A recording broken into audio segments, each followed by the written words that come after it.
Mel, welcome. Great to meet you and great to have you here.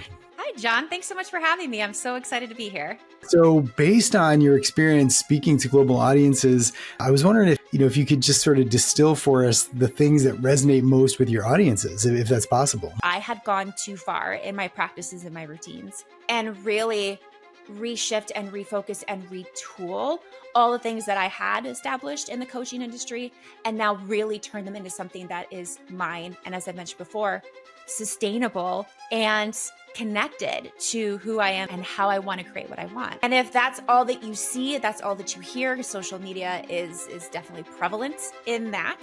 And if you don't know anything different, then you're not going to know that there's more than one way to skin a cat. There's more than one way to build a business, and it's your way.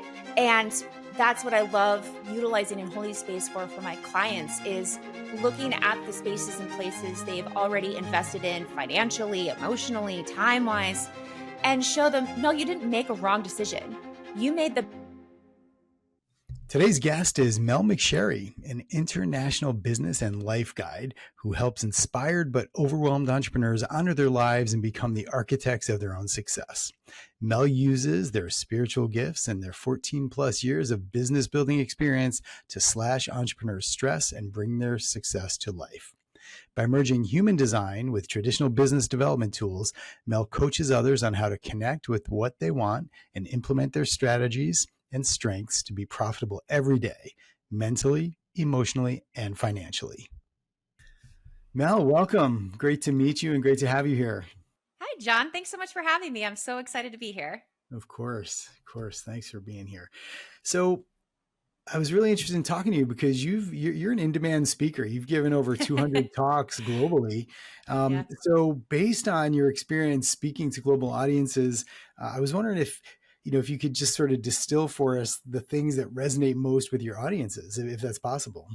Yeah, absolutely. So, my main focus and what I feel I connect to a lot with entrepreneurs, especially, is how to prioritize their profit avenues. And I Mm, use profitability threefold, that's mentally, emotionally, and financially. And I love to extend it into those different buckets because we get so caught up in everything that we think we need to do. Oh, I have to have this, or I mm, need to do this. And what we don't do is we don't truly understand where our profitability lies within ourselves first. And mm, therefore, we get overextended, we get overwhelmed. And so I love showing entrepreneurs how to connect to themselves, how to trust what they already know to be true about their process, about, mm, how they want to create, what they want to create. Because again, a lot of us go, oh, I want to do this, but can I? This is how I want to mm, do it. Is that okay? And the thing is yeah, that natural inclination is you naturally attuning to your most profitable points, your strengths, your strategies, and so forth. And mm, so I really love to give entrepreneurs that permission and that pause to ask themselves, okay, what do I want? How do I want this to come about? And then what are those actual customized steps that I can create for myself to build it? Such important questions, and it's really good to hear you putting that out there so listeners can ask themselves. So I guess we can jump right into that. You've got you look at profitability in a slightly different way than Mm-hmm. most people might. So tell us Mm-hmm. about that. Yeah, that came about from my very long journey as an entrepreneur. I've been an entrepreneur Mm, since 2010. So I've mm, been through many different ideations. I started in the fitness industry and then mm, moved into the coaching industry in 2016.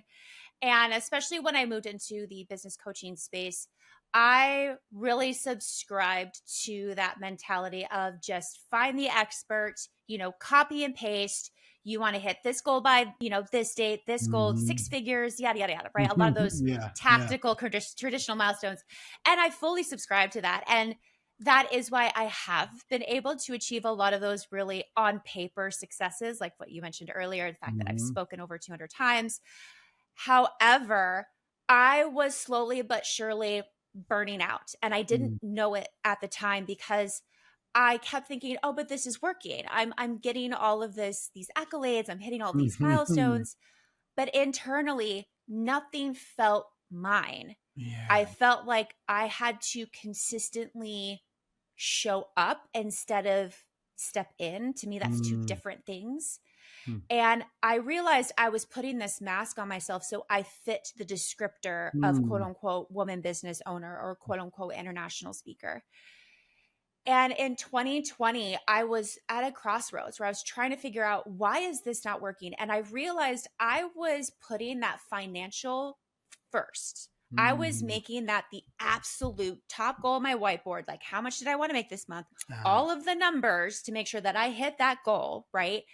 Instead, and then from there, then I will feel rested. Then I will feel Yes. relaxed, right? Right. We'll get that benefit afterwards. Right. That's not sustainable. Right. And it I didn't hit even a work that way. Right. No, not at all. Yeah. Even if you think it does, which I thought it did, it Yeah. always gets you, right? It always Yeah. bites you in the butt. Yeah. And I didn't really understand how I could shift it back into something that was mine. So when I started putting my mental and emotional profitability first, Mm. really making sure that I was reprioritizing my time in alignment with my energy. So Mhm. honoring, okay, today I am super low energy. I said I was going to do XYZ. You know what? I'm going to look at my to-do list and do ABC that matches with my energy and my time. And I took that as a way to stay quote unquote consistent without burnout. Mm. And it was those little things that you do. Brendan Burchard has this great quote. He says, it's the little things you do every day that make the biggest difference. Yes. It's so good. And it's Yeah. so true. And we forget that. We think it's these big milestones, these big chunks that we have to take out to Mhm. feel successful, when really it's, how can you feel mentally and emotionally profitable throughout the day so that Mhm. financial actually has more room and more space to follow fluidly. So you said so much right there that I wish I was taking notes. But the one thing I'll talk about first, or actually it was more of a clarification. So you talked about the difference between showing up and stepping in.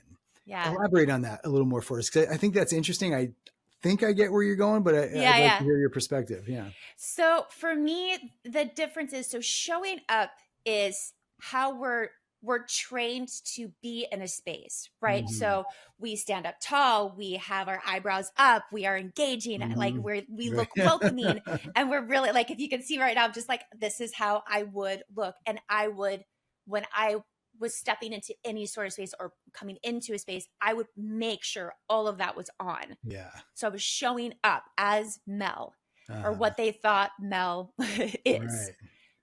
as opposed to walking into a space, honoring how I'm feeling in the moment, Mm. dropping the shoulders, listening to people, and listening with the intention of connecting instead of listening with the intention of selling or finding my Yes. hook or finding my way.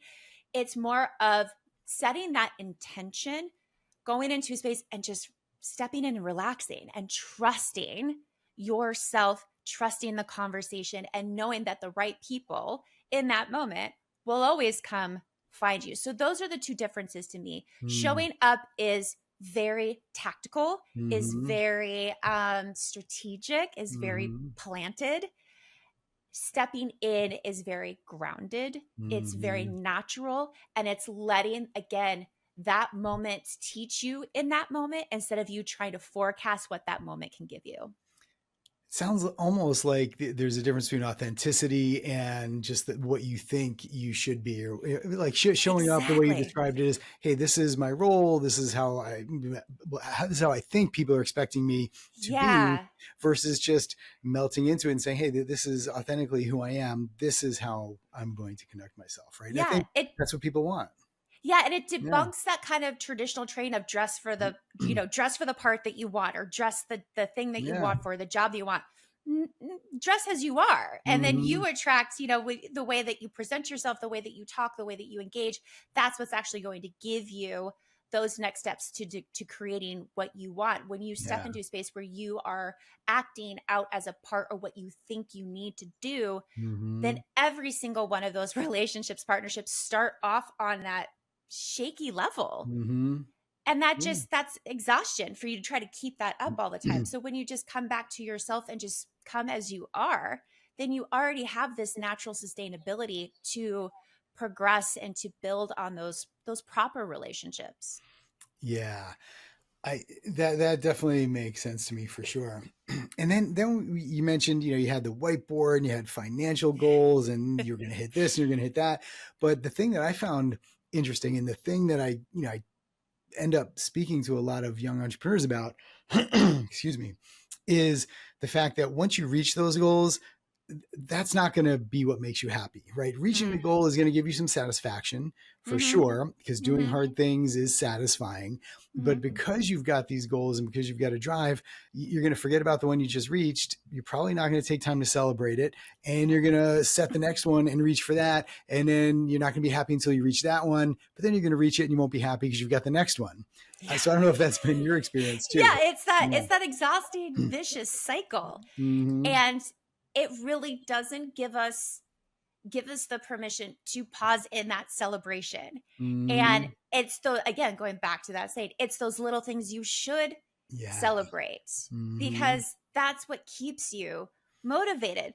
Us choosing to be entrepreneurs, there's a reason why not everybody chooses to be entrepreneurs, right? There's Yeah. something different about us. And Mm-hmm. yet, so we have to find our constant internal motivation Mm-hmm. to maintain building what we want to create in this world.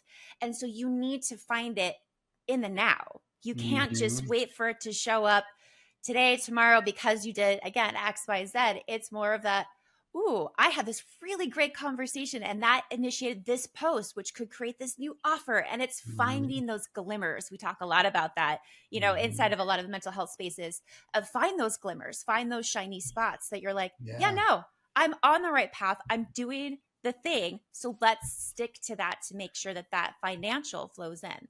Yeah, I think that's so important for people to remember and keep in mind. And yeah, I think it's probably an underrated skill, right? Just being able to be Yeah. present and be Yeah. in the It's, moment, it's not right? as easy as it sounds. No, no, It not at takes all. practice for sure. Yeah, absolutely. Yeah, and it's the little things, right? So it's Mm-hmm. just, showing up or stepping in every day, doing the little things. Doesn't have to be one big gigantic thing that takes all your energy and then you do it. And I've seen entrepreneurs try to do that, right? The big Yeah. one Yeah. big strategic move, grand gesture that's going to fix all the problems. Yeah. Like in any relationship, business is a relationship, it's the small things, the small Mm-hmm. deposits that add up. So I think that's great advice. So tell me about, so you've had two ventures. Mm-hmm. Was there an evolution between your first and second? Like, did you learn things along the way that you applied to the second that you wished you had known on the first one? Well, yes. So moving from the fitness industry into business coaching, how that came about is when my son was born in 2011. I needed to find a way. I was traveling to people's homes. I was doing in-home trainings, outdoor Mm-hmm. boot camps, whole 9 yards, and it was too difficult to travel with my kiddo. And so it ended up me taking a pause and figuring out how I could now create what I want with the time and energy that I now have as a new parent. And that turned into partnering with a network marketing company called Beachbody and being an online health and fitness coach for them. Oh, cool. I know Beachbody. Yeah, neat. Yeah. Cool. So it was there that I got introduced to personal development. I saw Brendan Bouchard speak for the first time. That's why I'm now a Mm-hmm. total a total follower of his. And I had gotten successful and consistent in my sales rather quickly. And that got the Mm-hmm. attention of my leader at the time. And she's like, you are this. I was married at the time, but my husband at the time traveled all the time. So we coined me a married single mom. She's like, you're this married single mom. Yeah. You are consistent in your sales. How are you doing this? And I didn't think I was doing anything out of the norm. What I was doing was just natural, but I couldn't necessarily explain it. So she asked me just to do a day in the life of Mel following, like a Yeah. training. And so I did that, and I realized, as I have told this story, it's really fun to look back on those beginning pings of how I've progressed to Mm-hmm. where I am. And that first ping was me realizing that I was honoring my time and my energy management from day one, and how that really gave me more of that profitable consistency. Mm-hmm. And so when I quote unquote taught that to the rest of her team, all of a sudden her team's productivity it exploded. People naturally wanted to be on a team with me, which wasn't my intention at all. I just wanted to be a coach. I didn't want to, Yeah. hey girl message a bunch of people, but people just came to me and said, hey, I see what you're doing. I want to be a part of this. That got, so within a year, we were at the top 1% of the company. That got the attention of other people inside of Beachbody. So I started doing team calls and trainings there. That got the attention of people in other network marketing companies. So I quietly started doing calls and trainings there. And in 2015, I was in the middle of my divorce with one foot in fitness, which was going nowhere because my other foot was in quote unquote business coaching. Mm-hmm. And I'm not very good at doing the splits. So I thought if there was any time to have a plot twist in my journey, it was then. And beautifully through Beachbody, I had the honor of having a year-long internship with John C. Maxwell, who is the coach of coaches. He's been around, done that for, I think he's going on 60 years now. Oh, wow. And so to be able to have a group call with him once a month for a year, that's what really gave me that push to see what business coaching is, how I could put my, foot in it and my stamp on it. And so I got my international certification through him and his team, left Beachbody and started my business coaching. And even inside of business coaching, it's evolved from 2016 till now. And again, it always is coming from that those transitional spots of, okay, I'm not feeling connected to my business, as I mentioned earlier. Right.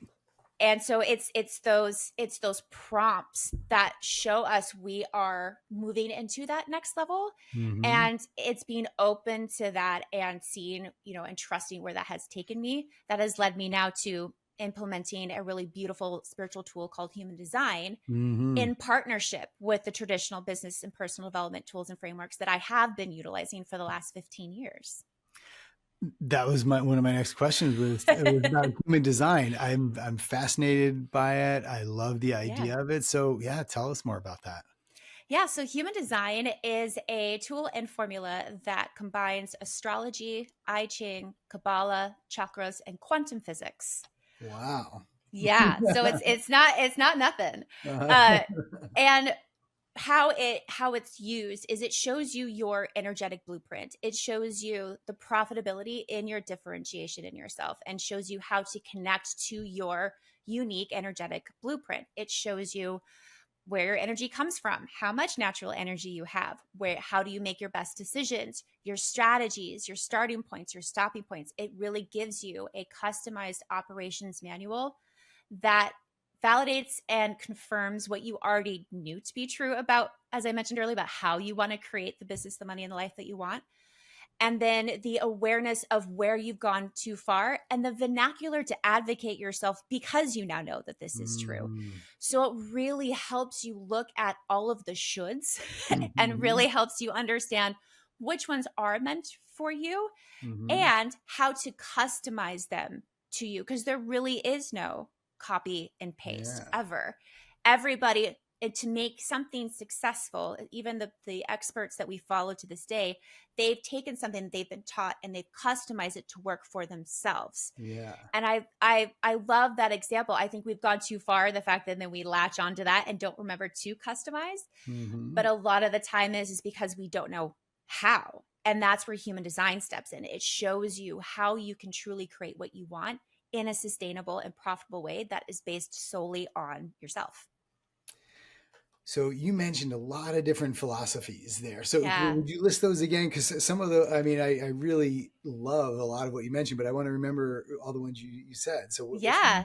So it's Kabbalah, I Ching, astrology, chakras, quantum physics. Oh, wow. That's a great mix. So, right. So this is a large body of work and information to pull from. Absolutely. So yeah, you could spend a lifetime just on one of them, right?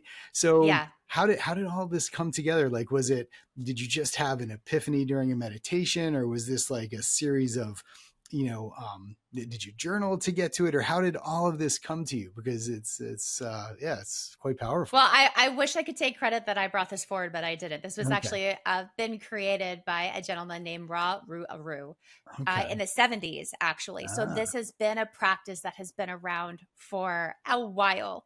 okay. And it's been coming a little bit more popular.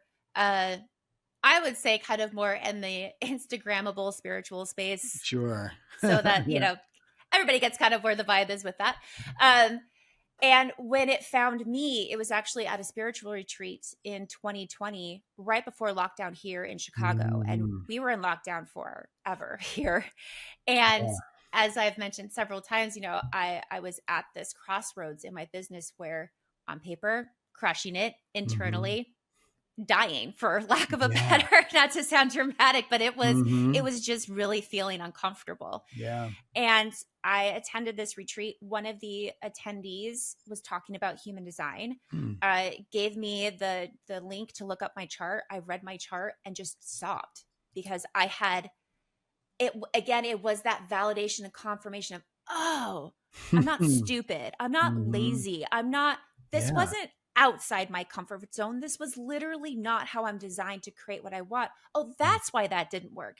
And not only that, it helped me relook at why things worked the way that they did in a profitable way and how to Yeah. repeat those intentionally.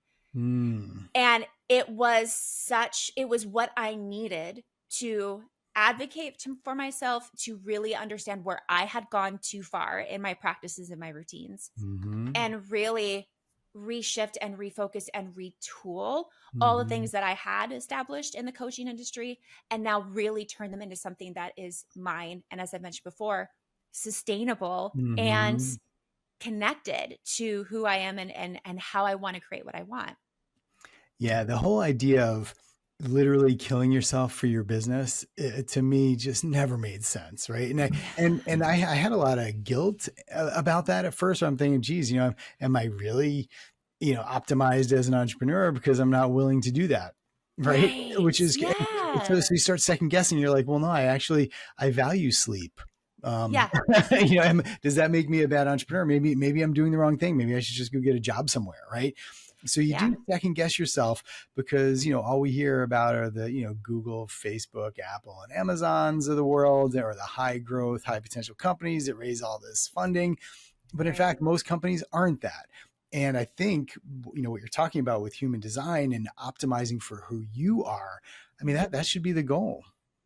Absolutely, because it is so easy to get stuck in that rhetoric. I mean, I've lived through so many different phases in entrepreneurship, right? Like the Mhm. hustle mindset, the girl boss Yeah. mindset, yada Oh, yada yada. yeah. And I remember, again, I was so deep in subscribing to it and drinking so much of the Kool-Aid that I even remember one of my hashtags used to be 9 to 5 is for the weak. Right. What? Like I know. what? It probably makes you cringe now, right? Oh, I throw up in my mouth every time a new like an old thing pops up in my time. Like, oh, sorry. But Yeah. also, again, if you don't know what you don't know. Yeah. Yeah. And if that's all that you see, that's Mm. all that you hear, social media is definitely prevalent in that. Mhm. And if you don't know anything different, then you're not going to know that there's more than one way to skin a cat. There's more than one way to build a business, and it's your way. And that's what I love utilizing in holy space for my clients, is looking at the spaces and places they've already invested in financially, emotionally, Mhm. time wise, and show them, no, you didn't make a wrong decision. You made the best decision you could with the information you had at the time. You now have new information and grounded information about yourself. So now let's relook at it and make new decisions with this new information. And we Mhm. always learn something. Mhm. There's never not a lesson inside of any decision that we Mhm. make. So it's understanding what that lesson is, where that celebration lies, and then Mhm. how can we continue to create those celebrations, create that ease inside of your business, even inside of those low WTF moments that we Mhm. all experience, that you Yeah. can still come back to yourself, know, trust, and still be actionable in a way that is sustainable and profitable. Yeah.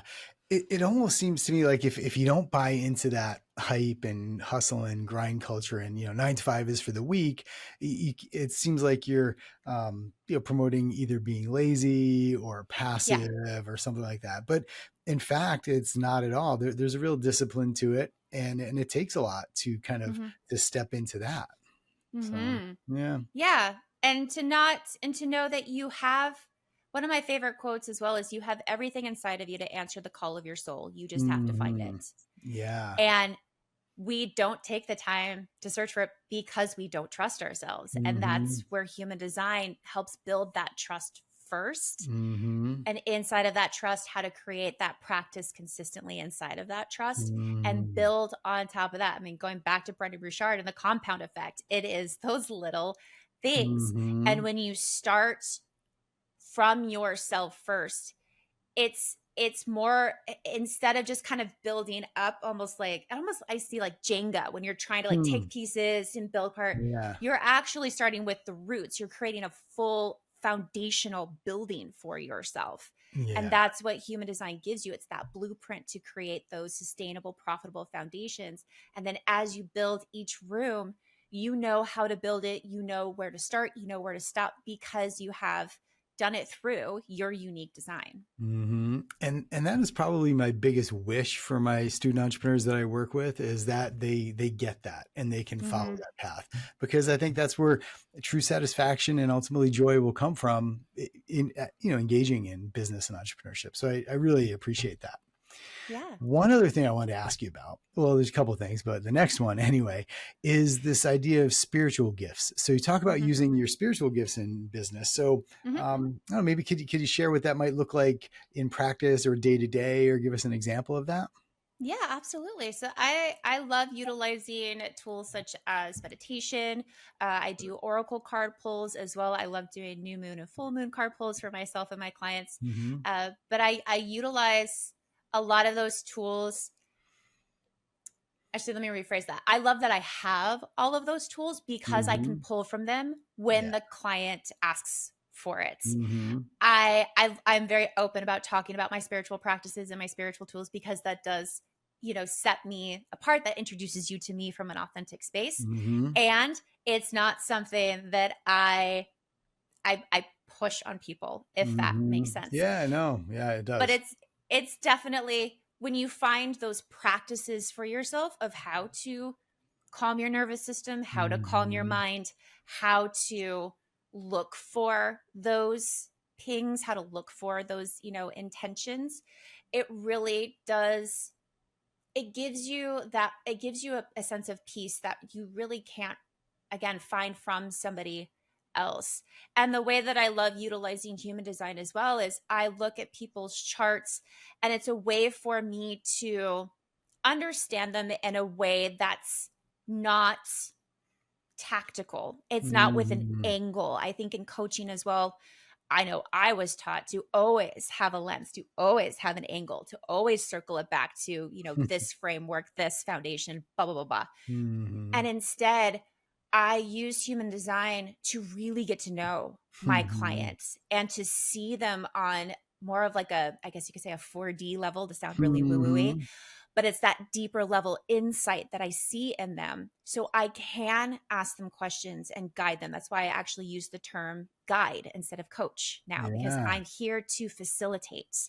I Yeah. see you, I know you, you share with me where you're at. And together we really look for where's that rooted, where's that coming from, and then move it to that structural, actionable space. So I'm that bridge between the two. I love utilizing those outside tools and modalities that give you, those messages that gives you that insight and show you how you can implement those in a day-to-day space without it being Mhm. so, I mean, again, kind of going back to that Instagrammable, like just Uh-huh. manifest. It's like, Right. yes, and Yeah, there's right, right. there's more to it than that. So Yeah. it's the combination of the two that I really love utilizing for myself, and as it seems fit for my client at that time to utilize it for them as well. Yeah, I definitely relate to that. Like, working, teaching in a serious academic institution, there's that fine line, between science and woo woo, right? Mm-hmm. But what I love now is that, science and woo woo are actually coming together, and Yeah. you can Welcome actually human see, design. right. You can see where they actually used to be one almost, right? So we Absolutely. finally have the tools or the instruments to measure things we never have been able to before. Mm-hmm. And now that science and woo woo or spirituality or whatever are more, I guess, related than we ever thought they were. Yeah. Now, for me, it's time for business to, take a seat at that table as well. Couldn't So agree more. it's kind of almost like a coming out of the closet project for me here, like, because like I've always been, maybe not the weird professor, but the professor who would talk about some weird stuff, right? Yeah. And hope it just never got out, past the classroom. But in fact, it's not weird, right? It's, I mean, I'm a heart math facilitator. I don't know if you're familiar with the Heart Math Institute, but No. it's about heart brain coherence, right? And Oh, I just love that. getting your heart into a coherent rhythm, so it sends out coherent signals to the field, which Mm-hmm. affects other people's biology, as one example. And I Mm. use a heart rate monitor with my students to demonstrate these principles, right? Like, you can get three people at a table all in a coherent heart rhythm. One person doesn't know what's going on. Mm-hmm. That fourth person who doesn't know what's going on, will their heart rhythm will become coherent because of the other three. And when you That's so demonstrate that, cool. then it kind of becomes not woo woo anymore, but actual hard quantifiable science. And then you can Yeah. start talking about the application, and people will buy into it then, Yeah. right? Because they want to be able to apply this stuff, but in the back of their head, they're like, is this real? Is this BS? Is Torrance absolutely nuts? What's going on, right? Right. So just trying to incorporate some of these principles, and the whole idea of the quantum field and quantum physics and quantum computing, Mm-hmm. especially interesting to me, especially as it relates to relationships and business. And you mentioned Yeah. manifestation, right? Everybody just thinks, Yeah. well, I got to do is, just keep thinking about it enough and it'll Right. happen, which is not actually the way that works, No. right? Yeah. Yeah. Exactly. Yeah. So actually, could you talk a little bit about manifestation? Because that's a topic a lot of my students lately have been kind of interested in. So yeah, I'd Yeah. love to hear your perspective on it too. Well, it's so interesting because when you pair it with human design, so human design, I coin it the ultimate onion of personal development because there are so Mm-hmm. many pieces of information. But to give a little to break it down just a little bit, it describes you with in different areas of your chart, and one of those areas is called your type, which is kind of the overarching uh energetic blueprint that you have. So Mm-hmm. there's 5 types, and then who you are inside that type is customized by the rest of that information. What, And in what are the human, 5 types, really quick? Just so I so can. Yeah. yeah, so it's generator, Uh huh. manifesting generator, Yeah. projector, manifester, and reflector. Okay. And so the interesting thing is that manifester, which is a pure type in human design, is only 10% of the population. Mm. And those are the, I like to call them the magicians, because they are the only ones that can start things, that can, and I'm forgetting the word now. Oh, I love words. Um, it'll come to me. But so we'll go with that. So manifestors are the ones that can start the idea, right? The Mm-hmm. rest of us, 90% of the population, have an element of weight in our design. Mm-hmm. So they're the initiators. There it is. Right. And that's what we're taught to do, right? All of us in entrepreneurship is initiate and follow through and all these Totally. things. Yeah. So that is in alignment with quote unquote manifestation, is that, oh, I'm going to set this intent and I'm going to initiate it. And, for some people, that's just initiating it with a certain word or a certain Mm-hmm. practice or what have you. And then it's going to magically work. Well, unless you are a manifester and you're doing it in a proper, not in a proper way, but in a way that is in aligned with your design as a manifester. Yes. But for 90% of us, it is having that idea and waiting for more information. It's more of a stair step style, especially if Mm-hmm. you're a generator, which is 70% of the population. And so when it comes to manifestation, when you use the lens of human design, it's honoring that idea first, taking that idea of what do you want, right? That's still my favorite question Mm-hmm. ever, because that gets you started of where this is going. Yeah. And then how you quote unquote manifest that is through aligning yourself with your design and creating actions to where it actually feels like it just showed up, when really you were being intentional, you were being actionable inside of your Mhm. design, and you brought it forward for yourself. You're not sitting around and thumbing it. You are Mhm. really understanding how you can take what you want and make it into something that is truly yours, that does feel like it just magically shows up. Yeah. Yeah. I know. I think the secret maybe helped us understand it, but maybe did a little bit of a disservice too, right? In Yeah, that yeah. way. There's a lot of them. It's Yeah. like, oh, it's and I see that a lot in personal development or even spiritual Yeah. practices Yeah. where it stops at a certain point, and it's Mhm. the implementation that we don't necessarily get insight into, Mhm. or if we do, it is, well, make sure that you do this practice at this time of day. It's very checklist. And Mhm. nothing about human design is about a checklist. Even when you understand your design, it's still up to you to put it into play so you can really see how you do that for yourself. So Mhm. it's a constant experimentation and play, but it's all grounded in a very scientific spot that keeps you there and shows you when you've gone too far. So you go, oh, just kidding. I'm Mhm. feeling this now. I now know to come back over here. This is where I Mhm. went too far. Great. I know now this ABC. Let's move forward. Yeah. Were there things about, like, say, the astrology component of human design that surprised you as you were learning them, or were these things you sort of understood or thought about before? So astrology was kind of my gateway drug Okay. All right. to, Great. to Yeah. spiritual. Mm. I mean, back in the day, and funnily enough, I actually grew up in a very religious household. Mm. I grew up Seventh Day Adventist in the Reformed Church. Mhm. It's not a very well known religion. My parents are still a part of my brother and my parents are still part of the church. But I started looking for more, 13, 14. I remember my good friend had an Ouija board, like that kind of deal. Mm. Yeah. And and it was astrology that was kind of the only modality that I was kind of allowed to have in the house, or at least like look up in things.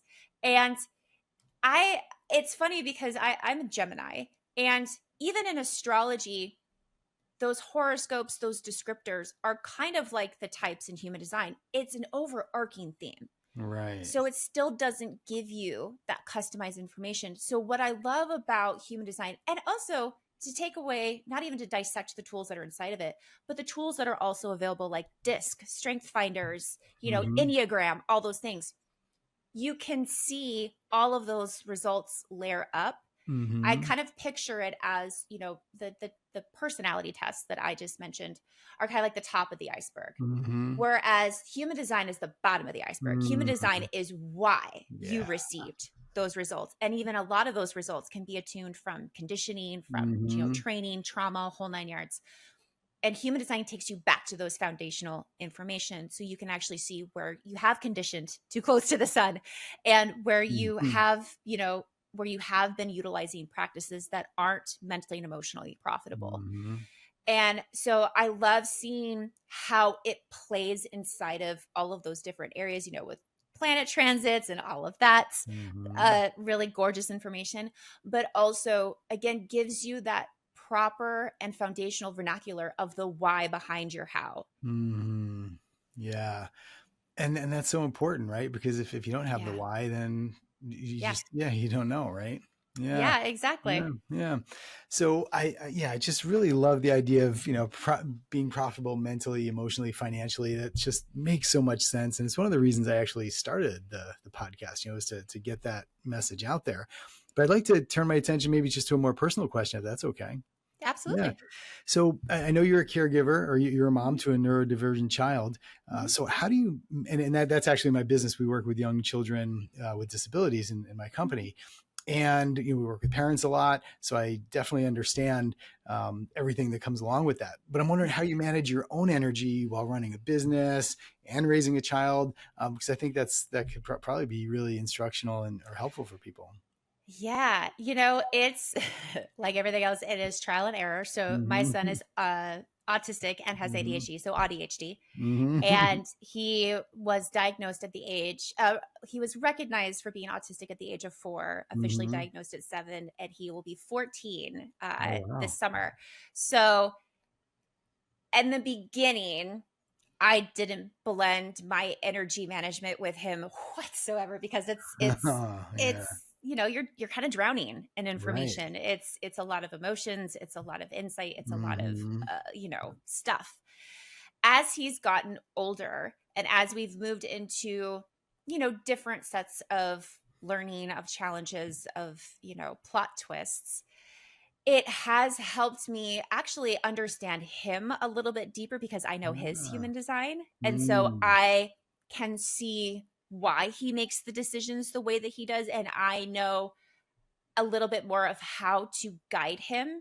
to either keep doing it or to shift it and do it a little bit differently to create a Hmm. little bit more ease in his life.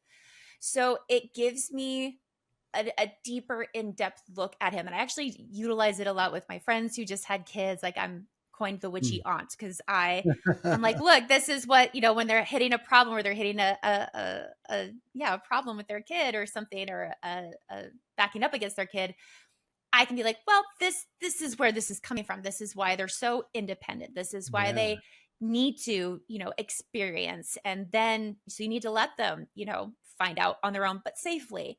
And Hmm. it just gives us those different parameters. So to layer that on top of being autistic, which still, it's never a dull moment. Right. It really helps me first understand my capacity so I can make sure I'm structuring my day to be energetically available to him.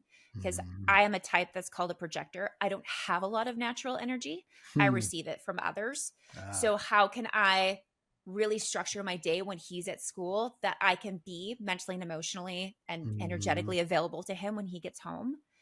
And as well as how to ensure that when we are going through those hard times, to rearrange how I'm scheduling my day so I can be accessible and available to him. And that's, again, that's a thing that I do love about human design is no matter what shift you're in, I like to call them hallways. Mm. We talk a lot about the doors of opportunity, but rarely do we talk about the hallways in between. Mhm. And it's those hallways that we try to push past, right? We just want to get to that next door or get to that next piece of Right. information, when really that is a point for you to celebrate, to Right. recalibrate, to really go, okay, now what do I know to be true? Now what do I want? Now how much energy do I have? And just shift just through that hallway so you can Mhm. move through it profitably. And human design shows you, even in those low energy, overwhelming moments, how to come back to yourself and still structure it in a way to where you can heal and you can be present and you can be. It takes self-care to a whole different level. It's more than, manicures or massages or naps or what have you, Right. which are all amazing. Right. Yeah. But again, it shows you how to create those little moments for yourself so you Mhm. can be present when you need to be for those who need you the most. And it's always for seasons, it's never forever. And even Mhm. in that mindset, you can still be profitable inside of it without going, okay, I just need to get through one more day and then I'll be fine. Instead of that, going, okay, I know I'm fine. How can I move through this day and Right. move it on from step by step from there? Yeah, and I think that mindset translates from raising a child to running a business, starting a company, or whatever. And that's a really Absolutely. so. Thanks for sharing that because I think that that humanizing factor is important because you're not just a life guide in a vacuum, right? You No. you are you, and you come with your Yeah. experience, which is really valid and helpful. So yeah, thank you for that. Yeah. Yeah. Now, if people are interested in learning more about you and your work, where could they find you? Yeah, absolutely. So feel free to connect with me on LinkedIn, Mel McSherry. Connect with me on Instagram, Mel_McSherry. If you'd like to read a little bit more about how I utilize human design and what is involved in my one-on-one readings, you can check that out at melmcSherry.com. And if you've been listening and you're like, oh, I just want a little bit more time with Mel, I just have some specific questions, I do offer complimentary 30-minute virtual coffee chats. No pressure, no sales, just a safe space to spend time with me. And you can schedule that at virtualcoffeewithmel.com. Thank you so much, Mel. Thank you.